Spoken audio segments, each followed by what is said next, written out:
Hi, in this video, we want to take a look at creating maps with the SF package in R. All right, so SF stands for simple features. And what we're going to do, we're going to take geospatial data and make some maps. But along the way, we're going to take a look at some features that are in the SF package that we would likely want to use and take advantage of as we work on geospatial analysis. Now, the data that we're going to be working with is taken from Pasco County Public Schools. Here's the website. And this is their elementary school locations and their polygons for school zones. Thank you very much, Pasco County Public Schools, by the way. All right, so I'm going to go through the code, and I always like to start by setting my options. And if you've watched my videos, you know that I show you all the code that I use. I don't hide anything. I always show you every bit. So that way you're not like, oh, how did he get that? I hate it when I try to, use someone's code and, oh, they skipped over some critical stuff. So I show you everything. Here, this is just so I can control the presentation. I'm limiting it to 5 digits. I think that's enough. We're dealing with coordinates, latitude and longitude. So, like I'm going to be needing like around 28 point something, 83 point something, because I'm in, in Florida in North America.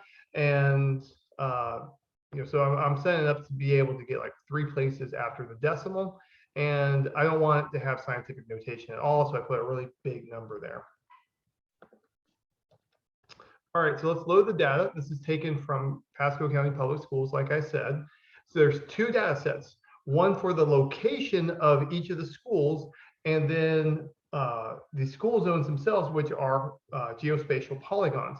Now, something to realize is that this is only going to be public schools, and this is only going to be schools that are included in this data set. So if there's a school, let's say that's a special center, let's say it's maybe a virtual school, consequence unit, a private school, a charter school, then it's not going to be, it may or it may not be included in the data set.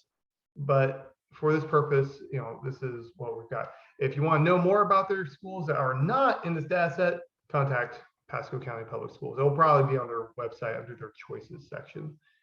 All right, so we want to read in the data.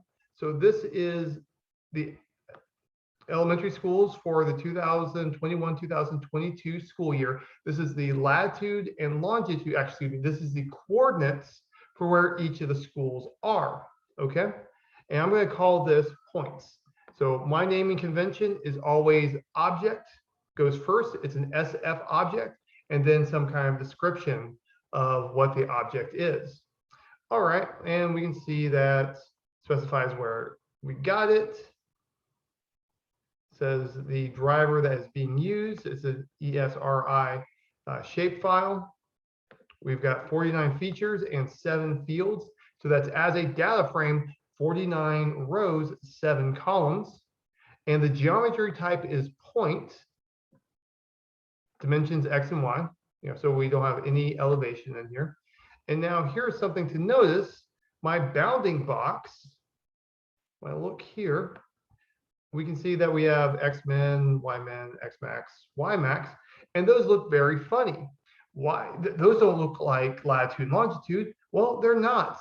If I look here, this is part of the North American Datum 83, part of the Florida West projection, which is in feet US. So, American feet.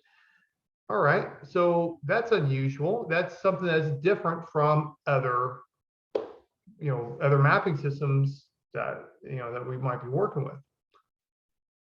Now, if we do polygons, so same thing that's going on. This time it's the elementary school boundaries for the same school year. It's in a shape file like the previous one, using SF's package ST read, and I'm going to name this as SF polygons. And we get the locate, or we get the information about where we got it, got the driver. We see that here we have 48 fields, 48 features and 3 fields. All right, so we have 48 school zones when previously we had 49 schools. So that tells me that there's probably like either there could be schools sharing school zones. So maybe parents have a choice within a school zone of where they send their kids. Might be a special center. It might be one that functions across the entire school district. It might be for certain regions. I don't know. I'd have to look deeper at it, but I know that something is going on with at least one school. Now here, the geometry type is a polygon. X and Y means we don't have elevation going. And then once again, we see these funny coordinate numbers. And North American datum 83, Florida West in US feet. All right. So next thing, we can print out what we have. So if I want to print the actual SF object, I can just call it by its name. I could use the print function, and I could use show. So for this purpose, for our markdown, just printing it, just typing out the name of the object is enough. So that's all I did. But for certain applications, I might want to go with print or show and to get the same result. All right, so here we see information we've already looked at. And now it's giving us the first 10 rows of that data frame it referred to earlier. So we can see that we've got the name of the school, the abbreviation, address, city, zip code, phone number, cost. All right, so this is the Florida Department of Education gives an ID number to each school within a school district that has 4 numbers. Each county gets a 2-digit ID number. Each school within the county gets 4 digits. Now, when I look at that ID number, I have to go inside within the county. So I could go to another county and see another school with 0341. So you have to be ready for that if you're going to be working with school data. And here is the geometry. And we can see that it's a point, and here is where it's located in the coordinate system. Now, polygons, we see similar outputs. So just call in the polygon. Oops, didn't want to move that much. And on my data frame, I have school name, abbreviation, cost center, and then for the geometry,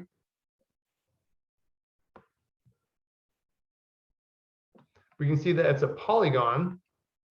And then there's going to be this long character string of points. So here, this is the first point in the polygon, then would be the next one, next one, next one, and so on. Okay, so this coordinate system doesn't work across all systems that I could be working with. And so I want to put this into longitude and latitude. That way, it's more familiar to me, for one, and that's not part of this project, but I would be able to pull in a wider range of tools. So longitude and latitude is by far the most common coordinate system. Therefore, it's a good one to go with. All right, so before we do that, let's talk about the North American datum 83. Okay, so something about this is that it's a North American datum, so of course it's for North America. Something that's interesting about it is that there are state-by-state adjustments that were completed in the 1990s. Okay, so this state-by-state adjustment is set up for Florida West. Now, it works out in R if I just say I want American datum 83 without any state reference, it'll put it to longitude and latitude. Now, remember, whenever I am plotting a map, I am always distorting things. There's always a difference between the planet Earth and the flat piece of paper that you're making the map on. Okay, so that distortion is going to be worse the farther your location is from its reference points. Now, with the Florida West projection, if I keep it as is, that's going to be pretty light distortion of the map. Now, if I switch to the North American datum, which is more intended for the entire United States, I'm going to be inducing some more distortion. but I feel like it's negligible for this purpose. I don't have to, I'm not using this information so that I can, go searching for gold in Pasco County, where I need to know where I am up to a meter. For if I need to have very, very precise understanding of what's going on, I don't want to complete this next step. But for our purpose, it's good enough. So I'm going to go ahead and convert to latitude and longitude.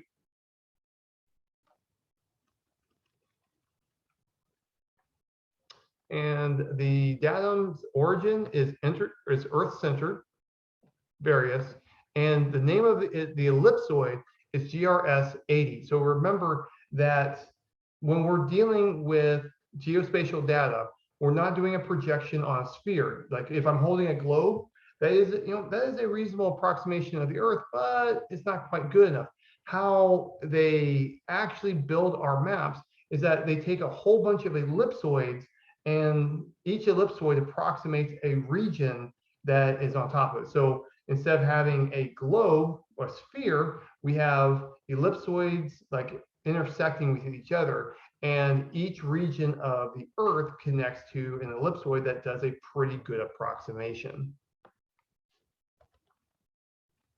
All right, so let's take a look at the coordinate reference system before we do the transformation. All right, and there's a good amount of information here. So here we can see that the ellipsoid is GRS 1980.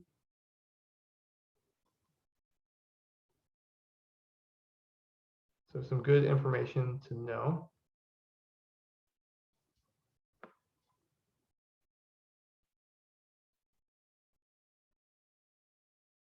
And here is for the polygons, and we can see that I believe it's the same thing. Now let's transform it so that we have longitude and latitude. And all I have to do is take the SF package, ST transform. I say the geospatial data I want transformed, and I specify the coordinate reference system that I want it to be converted to. And here I just say NAD 83. So I'm just really just dropping the state by state adjustments. Now let's take a look afterwards. And things are pretty close, but you'll notice that afterwards, a lot of the specific information has been lost. And that's because I'm looking at the more general data. I don't have the state by state adjustment any longer. So there will be an increase in distortion, but I feel like that is worthwhile trade-off for being able to have more functionality, to be able to use a wider range of tools potentially. And we can see the same thing for the polygons. Okay, so when I'm working with an SF object in R, notice that when I use the class function, I'm going to get SF and I get DataFrame.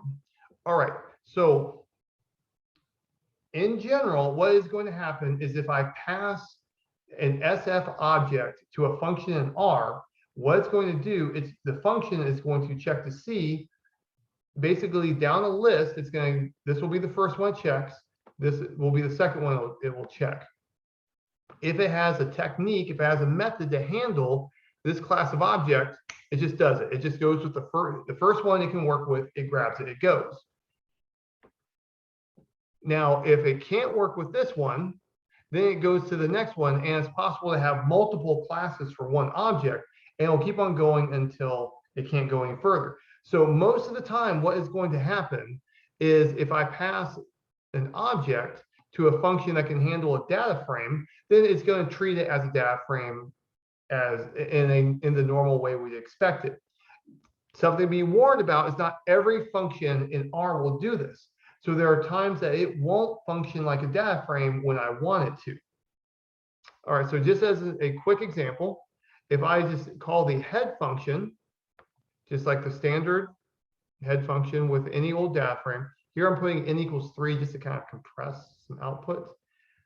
What it does, it gives me the head of the data frame, but it goes ahead and it prints some extra information for me.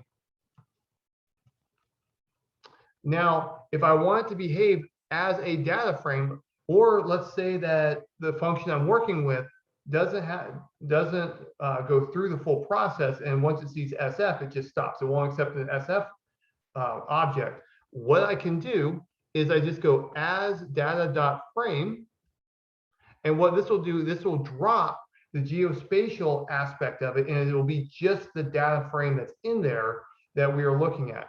So anytime you get stuck with a problem where a function, and this will usually be a non-base R function, not every R developer knows to do this or wants to do it or cares to add this functionality.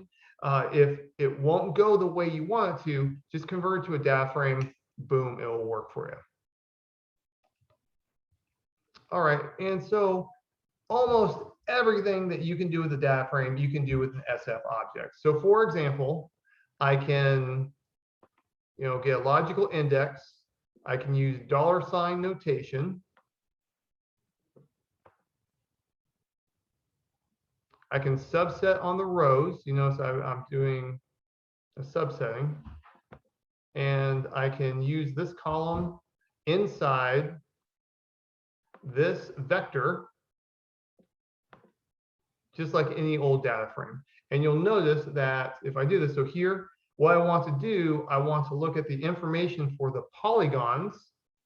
I want to look at the polygons that the school is located in the city of Zephyr Hills. And we can see that Zephyr Hills has 3 elementary schools. It has Woodland Elementary, West Zephyr Hills Elementary, and Chester W. Taylor.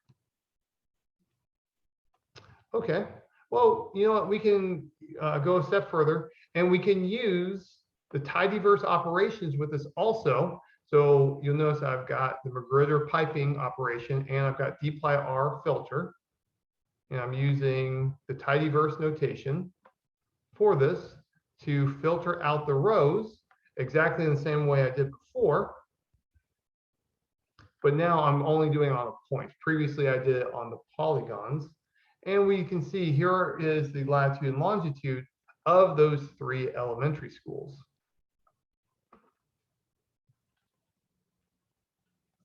Now, it's going to work out that sometimes the R function that you're using won't accept an SF object as a data frame. Well, in that point, in that situation, remember, just go as.dataFrame.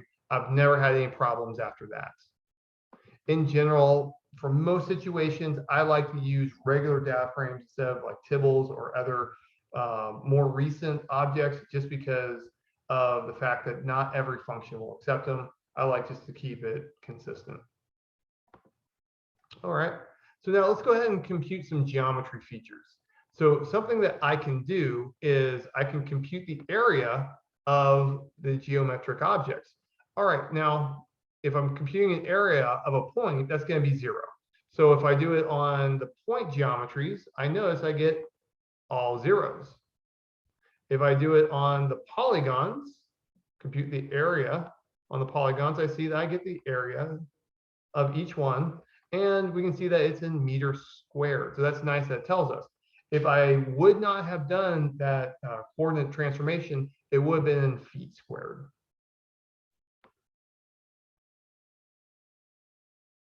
Now, something I can also do is I can add information to my data frame. So here, what I'm going to do, I'm going to compute the area of each of the school zones, and I'm going to add it to the data frame in the area column. So I am treating this as a data frame. I'm saying create an area column and put in these numbers. Okay. Now, the ST length function, what this does, this looks at the distance between different portions of the polygon. All right, so what do I mean by this? Think about some islands. So let's say I have 2 islands. The length function is going to measure the distance between those islands. If I have, let's say like Michigan, 2 sides of the lake, they're separated. When I plot those, I have 2 subpolygons going on when I plot the state. And so this function will figure out the distance between those two subpolygons. Well, all of these in Pasco County are one continuous polygon each, or individual points depending on our data set. And so I just get all zeros. It's not very interesting, but the function is there for us. We can also compute the distance between it. And so what's going to happen is that this is going, if I use SFST Distance, it's going to compute the distance between the geometries. Okay, now the distance between geometries, it's not actually going to be a distance matrix, but it will be a symmetric matrix with non-zero values, and with non-negative values. And if I need it to be a proper distance matrix, I use as.dist. And once I have that, I can work with as is. Just to show you that we can do this, I went ahead and created a heat map just so that you can see that if I wanted to, I could do clustering or things like that with the distance matrix. But something to realize, if I'm going to do this, it's not going to give me the names the way I expect it to. I will have to actually manually go in and put names the way I want it to be. Otherwise, it's just going to grab the order of things. So that's points. Here is the polygons. Now to extract the bounding box of our plots, we just use SFST Box. With the object is SF points. And here we can see the longitude and latitudes of our bounding boxes. Same thing for our polygons. Here's our bounding box. Now, something that we can also do is that we can compute the centroid of a geometry. All right, so what this does, this uses the points of the points of the geometry to estimate the geometric center of the polygon. Okay, and now something that's important to know, that if I'm talking about like islands, or I'm talking about something that's like a U-shaped or a crescent moon shape, it's possible that the centroid is not actually inside the polygon itself. So just be mindful of that. It's not an issue in this data set, but it's something that we need to watch out for and be mindful of when we work with this. So if I need the center of a region, this is a good way to go about it. All right, so I just use the SFST Centroid function, and when I do this on points, it just spits out the points. There's only one location to do the computation over. It just gives it to me. It's good, no problem.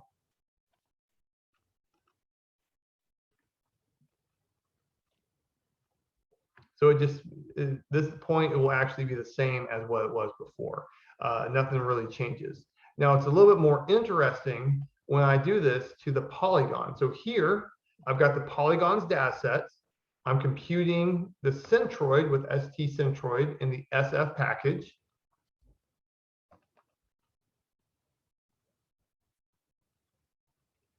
And you'll notice that instead of having a polygon and a list of points, I have a point and just one coordinates pair. Okay.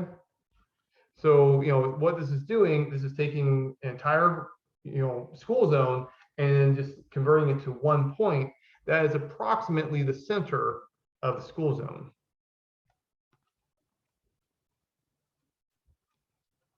Now here we're talking about extracting the geometries. So what SFST geometry does, it walks up, it looks at my geospatial data in the SF object, and it grabs just the geometry and doesn't worry about the rest of the stuff. I've had problems in the past of working with geospatial data where I couldn't there was just something wonky going on inside of it, and there were problems with it. And how I got around that was I used SFST geometry to grab just the geometry. I ignored the data frame and incorporated that separately, and I was successful. And I did this for work, so this was a real life project, not some homework I was working on. This was for real life. All right, and so all this does, walks up, grabs the geometry, dumps everything else out of the object.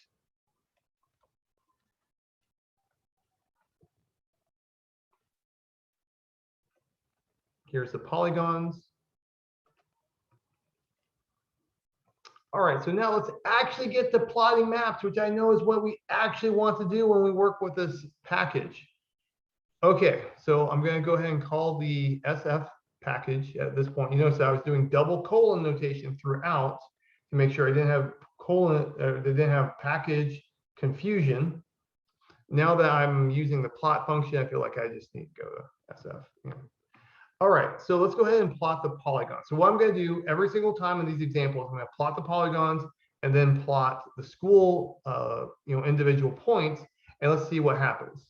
All right, so what I'm going to do, let's just plot it as is, as simple as possible. Well, you'll notice for every single column in the data frame, I've got a map that was spit out at me. Okay, so let's look at area first. Area, you'll notice that if it's a smaller school zone in terms of area, it's a darker color. If it's a larger school zone in area, it's a lighter color. All right, so here there is a connection between the size of the school zone, the area, and the color. Now here it's also connecting color. It's going by school name. Well, what it's doing is it's just looking at the schools and just taking them and connecting them to a different color based off of the the order that it wants to put in there for like the alphabet. It's going off of the alphabetical order since it's not specified otherwise. All right. And so one thing I could do is I could add on information to my data frame if there was some feature I wanted on there. So let's say I was interested in election results, I could go red and blue for Republican or Democrat. And all I have to do is just tack it on to the data frame. Now here, if I plot the points, it'll do the same thing. And you'll notice that this looks kind of funny. It just kind of looks like fruity pebbles floating in space. What's going on is it's mapping out those individual points, but it's not mapping anything else. It's only the points themselves. All right, so now let's go ahead and keep going with this. Now this time, I only want to pick one particular column of data to plot. And I'm going to choose area because it's the one that's the easiest to work with of those, because the other ones are, basically ID information, and area actually has some mathematical meaning. So let's go with area. Notice that in this, I call my SF object like it's a data frame. And I want to put the polygons down and the location of the schools. So I'm going to set reset equals false. And then when it comes to the points, I'm going to say add equals true. Now, when it comes to add, I'm going to put down the points. Now, something I want you to notice, there's something different about this from the rest of R. Normally, when I do things with a data frame, if I want to call a particular column, I have to put a comma. Notice I don't have a comma. All right, so this is kind of similar to Python. If I just put the name of a column, the SF package is going to figure out that's the one I want. So this is more similar to Python on this. This is inconsistent with most of R. And I want to add this, so I put add equals true. So if I want to layer things on top of a previous map, I have to do two things. I have to put the first plot reset equals false, and I have to put add equals true on all subsequent plots. And I'm going to say put just a solid dot, make it black.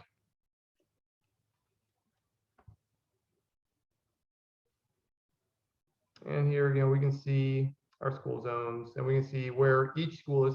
And on here, we can see that there are 2 schools in this school zone. So if we wanted to, we could dig in deeper. We could figure out what are those schools. Look on their websites, figure out what's going on. Are these special centers? Are these 2 schools who have the same school zone? What's up? For the purpose of the video, though, we don't really care. And here we have a legend of the area. And honestly, I don't really like these colors. I don't like this legend, but it'll do.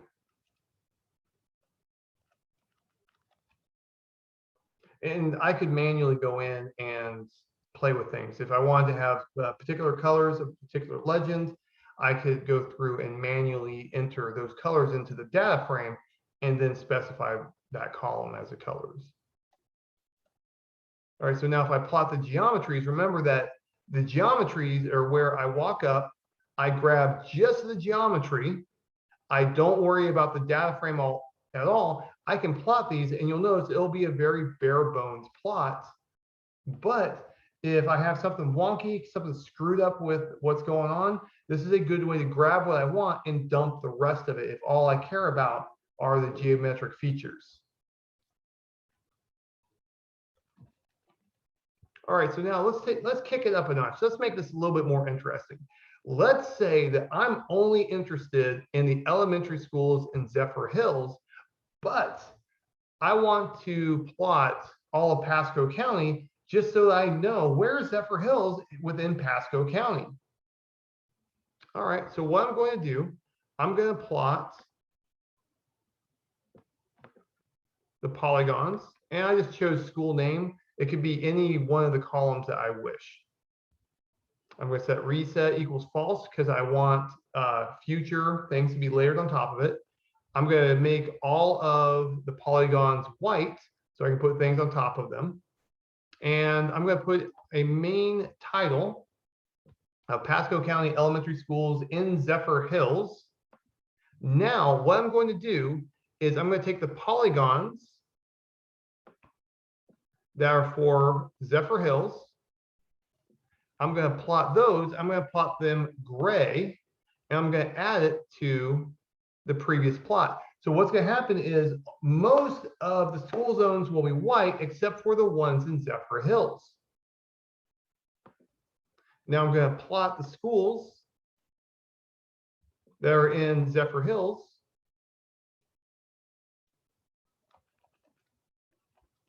And I'm going to go one step further, that I want to go ahead and plot the actual names themselves. So not just the location, but the name of the school. So I'm going to make a vector for the names, and I'm going to use base R text to do this. So one thing that is nice about the SF package is it is invoking base R's mapping utilities. So now I know ggplot is the sexy, fun way to do plots, but base R has a lot of power in it, a lot of features, and it's well supported by other packages. And so it might be that this might be better for you if you've got a project where you need base R plotting. And so here I'm going to put down the text. So I'm going to use the ST coordinates function to get the coordinates. What this is going to do, this is going to convert the longitude and latitude to X and Y for the purpose of putting it down on my map. Here I'm subsetting which part of the data of the SF object I want. Now here, I'm taking the names of each of the schools. Now up here, something I did was I dropped the word elementary because we're only talking about elementary schools. It's dumb to put elementary in there.